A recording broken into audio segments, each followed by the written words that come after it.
Donc, le morning là, grand plate de Denis Konzinga. Denis Konzinga, ça signifie que. Donc, si les bazar, on doit mon côté, à vous vendre à cheville. Oh, à mon côté. Marty, c'est nous, sur tout. On va papa et ma. Il y a la jeune homme, il y a l'orchestre. Donc, à parier, donc, mon côté. Attends, ma cousine au conflit. Mon côté, il y a la pire massa. Voilà, par exemple. Il y a la pire massa. Ma grand-père. Ma grand-père. Ma grand-père. Mais les musiciens congolais, comment ma grand-père. Papa, oui, je les baya, je vais les baya en tant que petit naïe. Je suis force. Vous comprenez?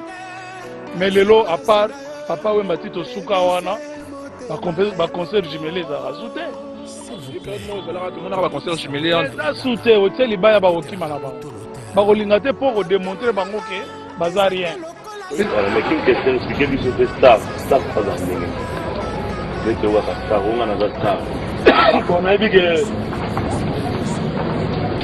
dit que pour moi le ballon a visité on a dit que dans 91 na na kena poto na 91 vient dans le nkuru azo lukanga tiba 94 la mona ngate je faisais le star la star donc à Paris ba mona ngate aucun na banganda au mona ngate aucun na ba boîte au mona ngate na ba mais na zaka na poto jour à concert ba au mona papa mba fashi abi me petit wana komi na mboko ya zo mona na te bona boba lukiti abenga Gérard Akoson mobali ya beti ko Gérard Akoson na mona leki nanga na mboka oyo ok to vandaki papa mbaki na 5 personnes on a fait 5 personnes ko vanda na vandiga boya banoga yo petit au mona na raté donc ta papa balangandoli a raté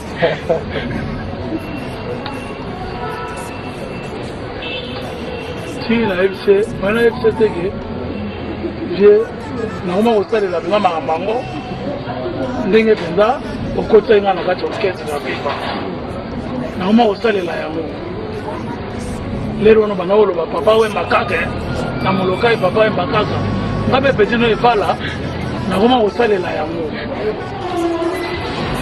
c'est pour yaza tu peux changer histoire de yaza pour tu dois changer de source bibisa babola boué asipi yango na beto ya bilobela ba moni liki ba négligence soso ba komisi mbuma ba fingi zete mama maboti na matanga mwana ba bibisi evo pa ya oro pasipe mawa Yé pendant nengaza wana et puis azo talanga grand frère nanga propre considéré mère mon père frère propre avec tout le respect du monde entier aux japonais aux américains aux français européens au PCI c'est mon grand frère aux enfants c'est mon grand frère respect wana ezaka ke kotika la kaka donc miaka na milele imvuna mvumiaku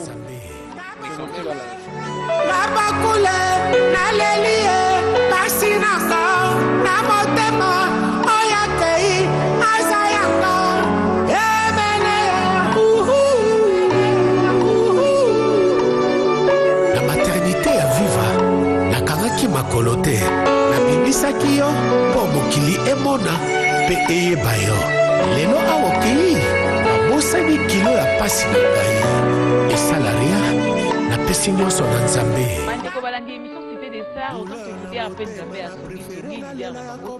Laissez-moi vous dire que la soirée qui me fait aimer à ma confier et l'autre que artiste moroté congolais a disque d'or. À part Maman Betty Matikino a vrai faux. Natuna Gérard Akoson. Et puis Papa Wemba O Azwaka il y a Peter Gabriel. Mais exemple à Peter qui peut nous expliquer on a l'ingate ngana lo. Mais pourquoi bien beaucoup ça polémique? Il y a polémique des informations. On va vraiment faire la Kaboli. Hier, Aza l'exhibition. Alors, la vérité n'est pas la vérité. La vérité de notre naïe. Il a chanté dans l'album. Il y a Peter Gabriel. Peter Gabriel a joué disque d'or. Il y a eu le Zénith. Par naïe la disque d'or. Ils ont été de Minzogo. Mais tu m'as dit pas de parler. Donc vous allez comprendre. S'il vous plaît. Donc c'est pour ça que monsieur Yoyo Nazo Exayo, sa génération Nabino, il y a 2 stars jusqu'à présent dans le Congo. Il y a Papa Wemba, il y a Emeneya.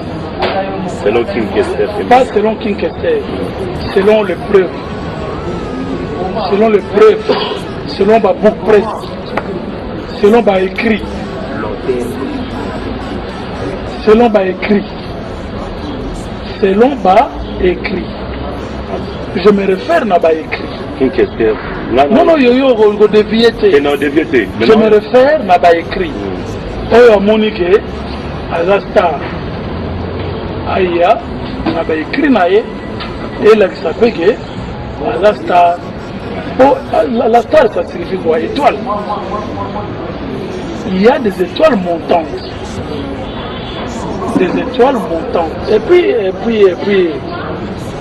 sur l'Italien, depuis, les musiciens, tout va se bêter à Tamongo, à Koyanamite. Ça, quand on m'a top, mais il faut voir, Papa Wemba. Papa Wemba, Akoyi. Akoyi, mais Azonga. Qui est le hasard. C'est une star. Et mené il y a 7 years ago. Akena Poto, plus personne ne parle de lui. Azonga Tchelibaya, la star des martyrs. Ils ont dit que Tozaki n'a pas de niveau. Il y a star international, mais l'héros n'a pas de Los Angeles. Dans Hollywood, comment on a eu Papa Wemba dans la carte à Los Angeles. Comment vous en reprendre. Ils ont pour réalisateur, ils ont signalé. Mon côté, après Papa Wemba qui est beaucoup à Daoura, à Yembaki, après Papa Wemba est tranquille dans le pays, comme il dit, tout ça il peut monter dans le Bonengongo et la Papa Wemba. Mais les gens vont le battre. Voilà, tous on a en tant que professeur à Bayern, net au business autorité. Aujourd'hui, on a fait ma voix féminine aux autres. Mais je pense que je toujours comme on est. Non, petit bateau, il est malade. Vous savez voix féminine, il y a eu mon côté attaqué. Maintenant, on a bandé. On a dit que nous avons fait on a bandé. Il y a eu Kofi Banakala, abandonné au Maman. Il y a eu Nana, et ça va star. Papa Wemba na Emeneya. Papa Wemba bandaki on a petite Émilie. Et toi qui na Viva, na Tchaki Santé, na na Victoria, na Tchaki na Nzinzi. Et puis ba bozi ba y après ba côté na casa sentiment. Na ba joli d'état. Tu dois pas King Kester de l'autre star. Papa Wemba. À part Papa Wemba star. Star monsieur Azati. Voilà. Ma étymologie, étymologiquement parlant, je dis bien étymologiquement parlant, à part Emeneya, il y a Papa Wemba.